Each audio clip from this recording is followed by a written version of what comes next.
habka ugu fudud oo ku imaan karto wixii qarshaada kugu bixi karo iskaymaawna maaha hadduu budget ku diyaarsan yahay inta ugu badan Soomaalida hadda Kampala waxay u imaanaysaa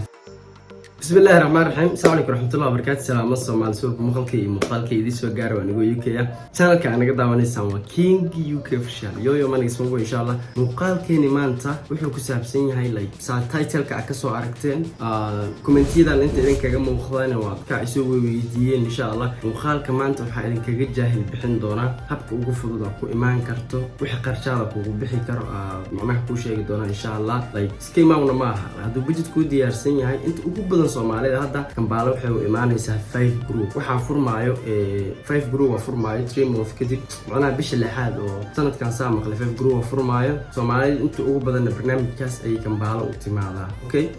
marka 5 group kaas hadii aad xareysan rabto ama aad xareysanaysid Kampala waad imaan kartaa wakaarka qaxootiga qaadanaysa sidaas ayaa loo imaada okay mowduucani kaas ma waa ka soo hadli doonaa 5 group ka iyo sida loogu xareysan karkaarka qaxootiga waxa la ka soo hadli doonaa insha Allah laakiin maanta wuxuu mowduucaynu ku saabsan yahay sidee like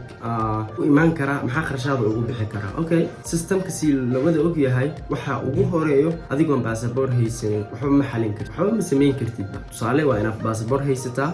passportkii hadana system zero passportka systemka uu rabo wuxuu yahay like ugu horeen waa inaad adiga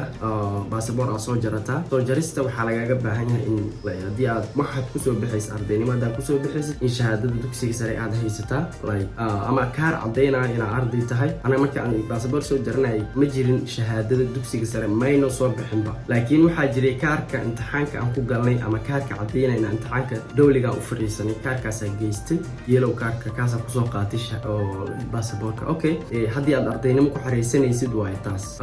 وحكلو لجا جبا هاي إن أصوص سمي ستو دلاشي إسقنان دلاشة إسقنان تحلو سمي العك $10 سيلو ذو بيها أوفيشال كا وحكب بدن هدي لجا قاطع أما كير لجا قاطع بس ساكو حال ستواي لكن lacagta officialka la wada og yahay waa $25 marka soo jarato $25 dhalashadiisa kunaanta ah waxa tagaysaa CID-da adigoo dhalasho wato waxa dhaysaa waxaan u baahanahay passport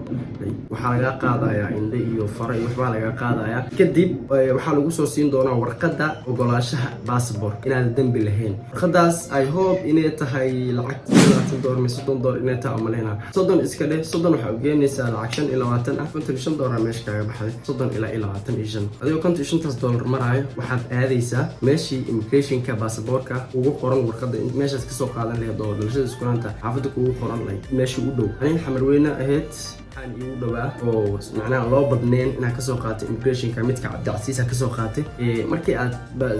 soo qaadato warqadda cadeynaysa inaad dambileen CID ka soo qaadato immigrationka tagaysa waxaad iibaysaa lacag $108 oo si officialka ah oo la sugayo ugu yaraan 3 biri ayaad sugaysaa passportkaaga ka yarna uu kugu soo bixi karaa ka badanna waa sugi kartaa kugu qaadan kartaa marka warqadaas aad dhiibaysaa waxyaalaha aad xogtii aad dhiibaysaa waxaa lagu soo siin doonaa 13 maalmood kadib passportkaaga haddii aad u baahan tahay degdeg waa saa maqlay $180 waaye waxay kugu soo saarayaan 4 maalmood ilaa 3 maalmood taasaa lagu soo saarayaa intaas markii aad dhiibtid passportkaaga uu kugu soo baxo kadib waxaad u gudi galaysaa inaad visa xareysato visa aad xareysanaysid wax allaala waxaad ku xareysanaysid waxaa lagaga baahan yahay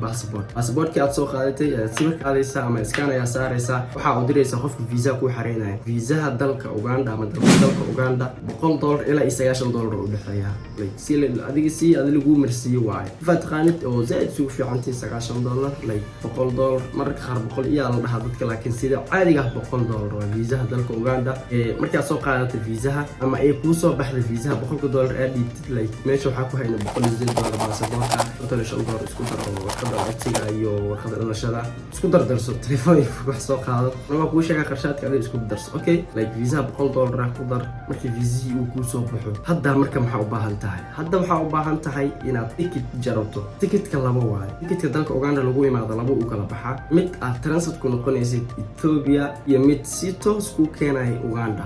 diyaaradda Uganda si toos saddex mar ugu soo raacaysid qiimaheeda aniga ku soo baxay kala hadlaya waxaan ku soo baxay $380 aniga ma $370 safar ku imaaday $370 ticketka waaye dalka Uganda visa-hana waa $100 meesha waxa kaaga bixis $470 haddii even ay dhacdo inaad rabtid inaad transit noqoto aad qarashiyad midka Ethiopia la soo marayo ticketka Ethiopia Ethiopia qarashkiisa aad u yar yahay waxaadna ku imaan kartaa lacag wallahi hadoo ilowsanahay laakiin wuxuu ka qiimo iyo qarash yar yahay midka Uganda okay midka Uganda uu ka qarash yar yahay midka harata soo jaranay am taran sida Ethiopia ku soo noqonay ama waxa leedahay daalka hal mar isdhaafina Uganda imaanani Uganda hal mar la imaan toos daalka hal mar isoo dhaafi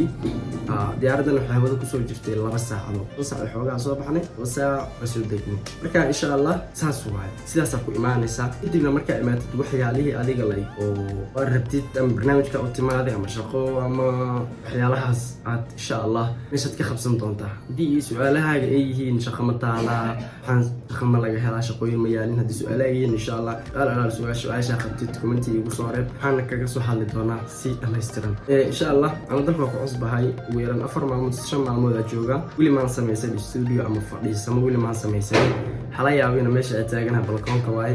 aan wax mar walba soo duubayo sababtoo ah hadii aan dhaho gudaha ku duubaya waxa ka soo tagay ring light-kayga midkii wax lagu duubayo ka soo tagay nal oo zaid u iftiina ma hayo hadda waxa isticmaalaya